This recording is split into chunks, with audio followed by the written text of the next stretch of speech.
జగన్మోహన్ రెడ్డి గారు పరిపాలిస్తున్నప్పుడు రాష్ట్రంలో ఏ మూల ఏ చిన్న సంఘటన జరిగినా చంద్రబాబు నాయుడు గారు చేసేటటువంటి ఆరోపణ ఏంటంటే చంద్రబాబు నాయుడు గారి కోసం నిత్యం భజన చేసేటటువంటి పత్రికలు చేసేటటువంటి ఆరోపణ ఏంటంటే నువ్వు చేత కాకపోతే దిగిపో జగన్.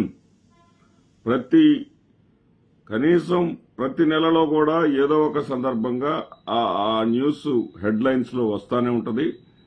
చేత కాకపోతే దిగిపో జగన్, చేత కాకపోతే దిగిపో అని అంటా ఉంటారు. మేమొస్తే 24 గంటల్లో చేసేస్తాం, మేమొస్తే నిమిషాల మీద చేసేస్తాం, మేమొస్తే గంటల్లో చేసేస్తాం. ఇదంతా విని విని ప్రజల మెదళ్ళకి ఎక్కి ఉంది. వీళ్లు చేసిందేంటి? ఆ రోజున సుగాలి ప్రీతి మానభంగం హత్య జరిగింది చంద్రబాబు నాయుడు గారి హయాంలో. ఆయనేమి చెయ్యలేదు. జగన్మోహన్ రెడ్డి గారి ప్రభుత్వం సుగాలి ప్రీతి చనిపోతే ఆ తల్లి రోడ్ల మీదకొచ్చి ఆ తల్లి ఆవేదన చెందుతా ఉంటే తన బిడ్డను హత్య చేసిన వాళ్లను పట్టుకోమంటే ప్రభుత్వం పట్టించుకోలేదు. మేము అధికారంలోకి వస్తే వెంటనే అసలు అలాంటి జరగకుండా చేస్తాం, వెంటనే మేము పరిష్కారం చేసేస్తామని చెప్పారు. ఉప ముఖ్యమంత్రి పవన్ కళ్యాణ్ అయితే ఒక అడుగు ముందుకేసి మా ప్రభుత్వం అధికారంలోకి వచ్చిన వెంటనే ఫస్ట్ చర్య తీసుకునేది సుగాలి ప్రీతి మీద అని చెప్పేశారు. కేసు పైన అన్నారు. ఆ కేసుని ముందుకు నడిపించలేము, ఆ కేసులో పరిశోధించాల్సింది ఏమీ లేదు అని సిబిఐ ప్రకటించేస్తే ఈ నోళ్లకు కుట్లేసుకున్నారు. వీళ్ళేమీ సైలెంట్ అయిపోయారు. ఇటు చంద్రబాబు నాయుడు గారు కానీ పవన్ కళ్యాణ్ గారు కానీ. ఈ రోజున పోనీ అత్యాచారాలేమీ జరగట్లేదా? ఆడపిల్లల మరణాలేమీ జరగట్లేదా? ఏదైతే నారాయణ కళాశాలలో ఒక పాప చనిపోయిందని, ఆత్మహత్య చేసుకుందని, దానికి కారణమైనటువంటి దోషులను శిక్షించమని ఉప ముఖ్యమంత్రి దగ్గరికి ఒక మహిళ వెళితే ఆ మహిళని ఉప ముఖ్యమంత్రి అన్న మాటలు ఒకసారి గుర్తు తెచ్చుకుంటే సమాజం సిగ్గుతో తలదించుకోవాల్సి వస్తుంది. అమ్మా, ఎందుకంటే నారాయణ ఆయన మంత్రివర్గంలో సభ్యుడు, నారాయణ ఆయనకి సన్నిహితుడు. అందుకోసం ఏమన్నాడంటే, అమ్మా నీ బిడ్డ చనిపోయింది కదా, చనిపోయిన బిడ్డ మళ్లీ వస్తుందా అని అడిగాడు. ఇదండి వీళ్ల సంస్కారం. జగన్మోహన్ రెడ్డి గారి హయాంలో 5 ఏళ్లలో 33,000 మంది మహిళలు ఈ ఆంధ్రప్రదేశ్ రాష్ట్రం నుంచి వాలంటీర్ల సాయంతో, వాలంటీర్ల బ్రోకరిజంతో తప్పిపోయారని చెప్పేసి తప్పుడు ప్రచారం చేసినటువంటి పవన్ కళ్యాణ్ గారు, మీరు అధికారంలోకి వచ్చినటువంటి ఆ 33,000 మందిలో మీరు చెప్పిన లెక్కే 45 మంది అని చెప్పారు. అంటే మీరు అబద్దాలు చెప్పి ఏ రకంగా అధికారంలో కొనసాగుతున్నారు, అధికారంలోకి వచ్చారంటానికి నేను మళ్లీ గుర్తు చేస్తున్నా. శాసనసభ సాక్షిగా 45 మంది అని చెప్పారు.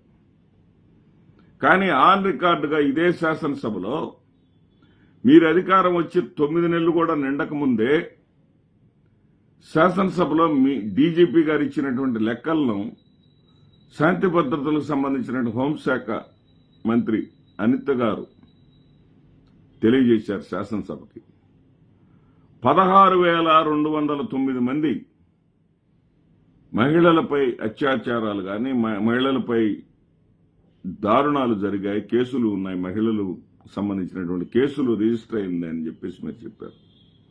అంటే మీరు వచ్చిన తర్వాత ఏం మార్పు రాలేదు కదా, ఇంకా ఎక్కువగా జరుగుతున్నాయి కదా. అసత్యాల పునాదుల మీద ఎంతకాలం మీరు బ్రతుకుతారు? ప్రజలకి చేయాల్సినటువంటి పనులు చేయకుండా అసత్యాల మీద మీరు ఎన్నాళ్లు ప్రభుత్వాన్ని నడుపుతారు? మీరు జగన్మోహన్ రెడ్డి గారు ముఖ్యమంత్రిగా ఉన్నటువంటి సమయంలో సోలార్ విద్యుత్ ఒప్పందం చేసుకున్నారు అదానీతోటి. సోలార్ విద్యుత్ ఒప్పందం చేసుకొని 1750 కోట్ల రూపాయలు జగన్మోహన్ రెడ్డి మింగేశాడు. అందువల్ల ఈ ఒప్పందాన్ని చేసుకున్నాడు అంటూ ఈ ఒప్పందాన్ని శాసనసభలో దాని మీద చర్చలు చేసి ఈ ఒప్పందం వల్ల ఆంధ్రప్రదేశ్ ప్రజల నోటి దగ్గర కూడిపోయిందన్నంతగా దాన్ని పబ్లిసిటీ చేసి తక్షణమే చర్యలు తీసుకోవాలి, ఇలాంటి శిక్షకైతే ఇలాంటి తప్పులు చేసిన వాళ్ళకి ఇతర దేశాల్లో అయితే ఉరిశిక్ష పడుతుందని అసెంబ్లీలో చర్చలు జరిపి మరి దానిలో ఏమీ లేదు, ఏ తప్పు లేదు అని ఆ సోలార్ సంబంధించినటువంటి ఒప్పందం కుదుర్చుకున్నటువంటి సంస్థ, కేంద్ర ప్రభుత్వ సంస్థ ముందుకొచ్చి చెప్పిన తర్వాత ఎవరిని చెప్పుతో కొట్టాలి? మీరు నిజంగా మీరు అసెంబ్లీలో చర్చలు జరిపి జగన్మోహన్ రెడ్డి గారిని వ్యక్తిత్వ హననం చేస్తూ మీరు చేసినటువంటి ప్రచారం మీద తప్పు అని చెప్పేసి ప్రజలకు ఏమైనా క్షమాపణ చెప్పి అదానీతోటి ఆ ఒప్పందాన్ని కొనసాగిస్తా ఉన్నారా? సౌర విద్యుత్ అదానీ దగ్గరే కొనాలి, ఆ ఒప్పందం కరెక్టేనని చెప్పేసి ఇప్పుడు చెప్తా ఉన్నారే అంటే ప్రజలలో జగన్మోహన్ రెడ్డిని ఎంత దుర్మార్గంగా మీరు చిత్రీకరిస్తా ఉన్నారు.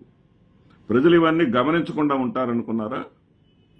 ఎక్కడైనా ఏదైనా జరిగితే అసలు అరాచకం జరిగిపోతుంది, ప్రజాస్వామ్యమేనా ఇదని చెప్పేసి ప్రశ్నిస్తారే. మీరు మీ పార్టీ సభ్యుడైనటువంటి జేసీ దివాకర్ రెడ్డి ప్రత్యర్థుల పేర్లు చెప్పి, వైఎస్ఆర్సీపీకి చెందినటువంటి నేతల పేర్లు చెప్పి వాళ్ళ ఇళ్లని కూల్చివేస్తాం,